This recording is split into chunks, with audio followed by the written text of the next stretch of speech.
आपका एक बार फिर से इस आसान वीडियो की श्रृंखला में स्वागत है। और आज हम लोग सीखेंगे अध्याय नंबर 3, तीसरा अध्याय, जिसका शीर्षक है महर्षि दयानंद, है ना। आपने स्वामी विवेकानंद के विषय में तो खूब सुन रखा है, लेकिन हो सकता है आप में से थोड़े स्टूडेंट ऐसे हों जिन्होंने इनके विषय में, दयानंद जी के विषय में शायद अधिक नहीं सुन रखा होगा। इसलिए ये अध्याय उनके विषय में जानने में आपकी बहुत अच्छी हेल्प करने वाला है ना।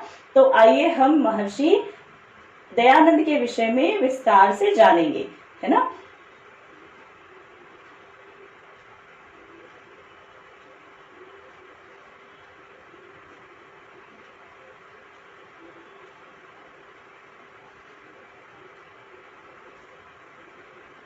ये है स्वामी दयानंद जी। एकदम इनकी जो वेशभूषा है स्वामी विवेकानंद से मिलती हुई है, और लेकिन इन विवेकानंद जी और इनके जन्म में फर्क है ना, शताब्दी का फर्क है। तो आइए हम दयानंद जी के विषय में विस्तार से जानेंगे। और आपसे एक अनुरोध है, जिन चीजों को मैं आपको अंडरलाइन करने के लिए बोलूंगी उनको आप अंडरलाइन करते हुए आप चलिएगा, ठीक है। तो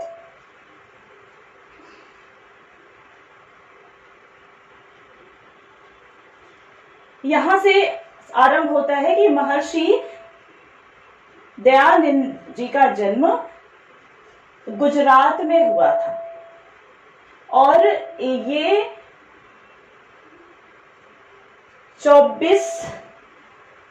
12 फरवरी 1824 में इनका जन्म हुआ था।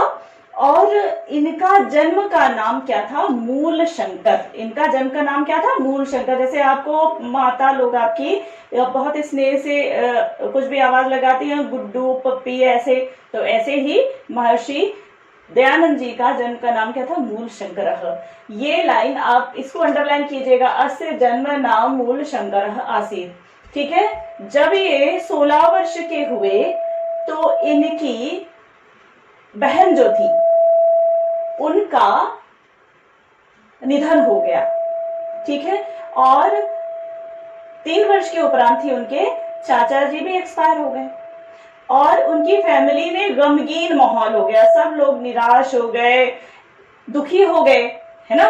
तो जब ऐसे होने लगा तो उनका मन जो है विरक्त होने लगा। तो एक दिन उनके मन में ऐसे विचार आता था कि ऐसा नहीं हो सकता कि मैं किसी विधि से अमर हो जाऊं। उनके मन में क्या विचार आया? कथम अहम अमरो भवेयम। ये लाइन भी अंडरलाइन कीजिएगा, ठीक है। कैसे मैं अमर हो सकता हूं, ठीक है। और एक दिन इसी विचारों के साथ, जद्दोजहद के साथ, उन्होंने क्या किया? अपना घर छोड़ दिया। उनको अपने सवालों का जवाब ही नहीं मिल रहा था, तो उन्होंने सवालों के जवाब ढूंढने के लिए अपना घर छोड़ दिया। अब आगे देखते हैं फिर क्या हुआ उनके जीवन में। तो अब वहां से निकले वो देश देशांतर घूमते हुए, और उन्होंने व्याकरण की शिक्षा ली, वेदों की और अनेक शास्त्रों को, और विशेष रूप से योग को उन्होंने सीखा। और जब वो इधर उधर घूम रहे थे, भ्रमण में थे, तो नर्मदा नदी के किनारे उनकी मुलाकात जो है स्वामी पूर्णानंद जी से हुई, जिससे उन्होंने संन्यास ग्रहण किया। ये वाली लाइन अंडरलाइन कीजिए, स्वामी पूर्णानंद सरस्वती सकाशात संन्यासम अगृहणात। ये लाइन को अंडरलाइन कीजिएगा। उसके बाद ही इनका नाम भी हो गया दयानंद सरस्वती, ठीक है। और ये इसी नाम से फिर सारे संसार में फेमस हो गए। इसके उपरांत वो मथुरा गए, और वहां पे स्वामी विरजानंद से उन्होंने अनेक शास्त्रों की शिक्षा ग्रहण की, स्वामी विरजानंद जी से, ठीक है। उनके गुरु जी थे स्वामी विरजानंद जी, ठीक ना। और विद्या जब समाप्त हो गई तो गुरु ने उनको क्या आदेश दिया कि वत्स, इसका अर्थ क्या होता है? बेटा। जैसे हम लोग आपको संबोधित करते हैं बेटा इधर आओ इधर जाओ, वैसे इसको संस्कृत में हम वत्स कहते हैं। तो उन्होंने बोला कि ये देश इस समय अविद्या के अंधकार में गिर गया, चारों ओर अविद्या है, अज्ञान है, अशिक्षा है, तो बस तुम जाओ और सबका अविद्या रूपी अंधकार को दूर करो। आप लोगों ने एक चीज देखी होगी, आपके स्कूल में लिखा रहता है ज्ञानार्थ आइए सेवार्थ जाइए, और आपकी जो विद्या है उसका उपयोग यही है कि आपने अगर शिक्षा ग्रहण की है तो उसका उपयोग समाज के लिए होना चाहिए। तो ज्ञानार्थ आइए, ज्ञान के लिए आइए, और यहाँ से स्कूलों से ज्ञान लेके सेवा के लिए निकल जाइए। तो ऐसे ही इसी आधार पे उन्होंने, स्वामी विरजानंद जी ने स्वामी दयानंद जी को आदेश दिया कि वो देश के अविद्या रूपी अंधकार को समाप्त करने के लिए जाएं। तो स्वामी दयानंद जी ने गुरु के आदेश को शिरोधार्य किया और वो इस देश में जितने मानव थे सबके अविद्या रूपी अंधकार को हटाने के लिए निकल पड़े, ठीक है ना। और उन्होंने हर जगह जा जाकर देश की संस्कृति, भारतीय संस्कृति का प्रचार किया, ठीक है।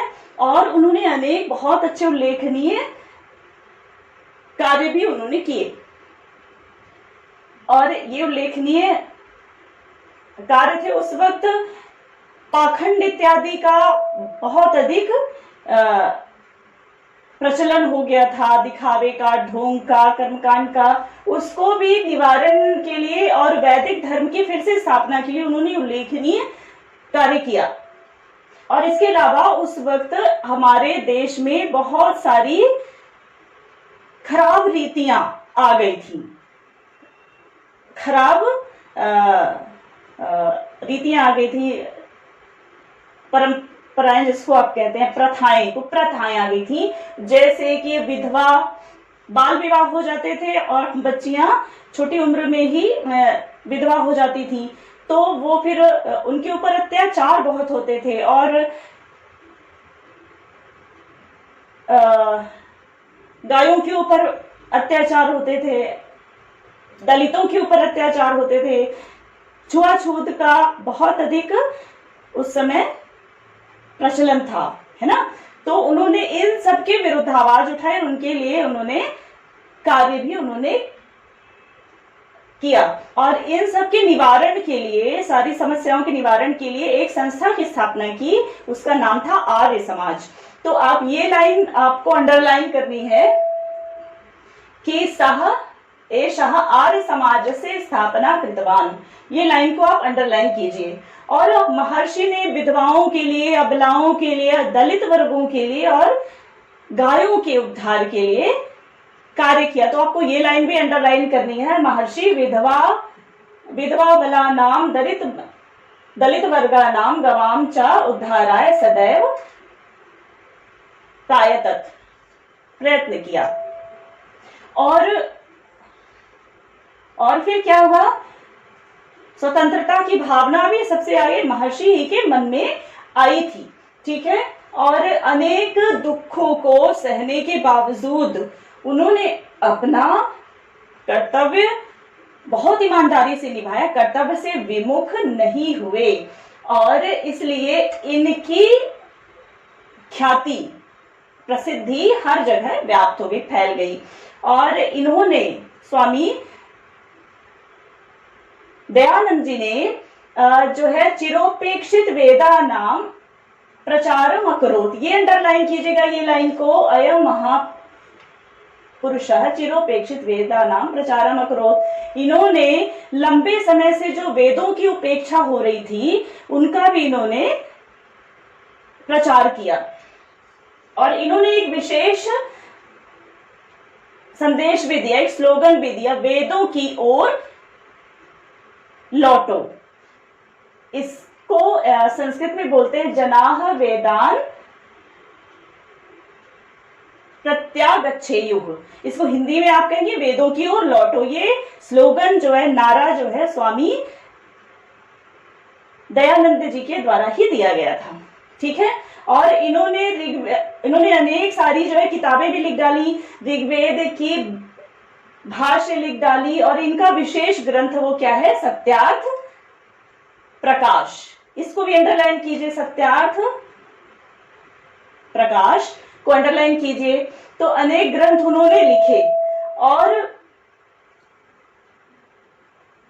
30 अक्टूबर 1883 में इन्होंने इस भौतिक शरीर को छोड़ दिया, है ना। ये जो हमारा शरीर है ये नश्वर होता है, ये आता है और नष्ट हो जाता है, इसलिए इसको हम भौतिक शरीर कहते हैं। तो ये इन्होंने छोड़ दिया, मतलब उनका क्या हो गया, निधन हो गया।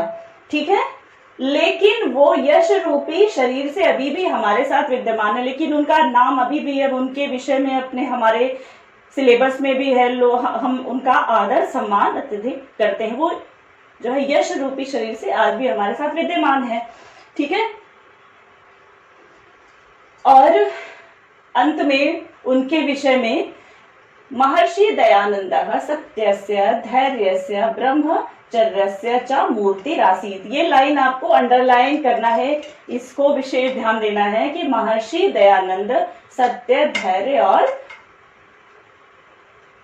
ब्रह्मचर्य की मूर्ति थी। वो इन सबका बहुत निष्ठा से पालन करते थे। और फिर अंत में क्या है, एतस्य चरितम सदैव भारतीय नाम कृते अनुकरणीय। इनका जो जीवनी है, जो है ना, चरित्र है, जीवन चरित्र, जीवन वृत्त है, वो हम भारतीयों के लिए अनुकरणीय है। हमको भी ऐसा ही उनके जैसा उन्होंने किया, जो विचार उनके थे, उनका अनुकरण करना चाहिए। एतादृश महात्मानः सर्वदा वन्द्याः अविस्मरणीयाश्च भवन्ति। ऐसे महान लोग हमेशा क्या होते, वन्द्या माने वंदनीय होते हैं, अविस्मरणीय माने न भूलने योग्य होते हैं। तो ये था आपका अध्याय 3, महर्षि दयानंद। तो इसमें से आपने अच्छी शिक्षाएं आपने ली होंगी। अब आपको ये सोचना है कि इस अध्याय से आपने क्या सीखा। तो हमने जो है इस अध्याय से ये सीखा कि हमको अपनी भारतीय संस्कृति का सम्मान करना चाहिए, और जो लोग इसका सम्मान नहीं करते हैं उनको भारतीय संस्कृति की महानता के बारे में बताना चाहिए, और जो अशिक्षित लोग हैं उनको शिक्षा देने की चेष्टा करनी चाहिए।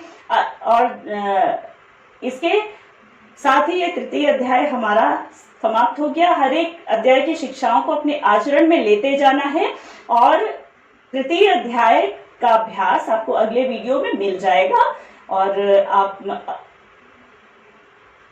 इसका अभ्यास आप आराम से उस वीडियो में मेरे साथ हल कर सकते हैं।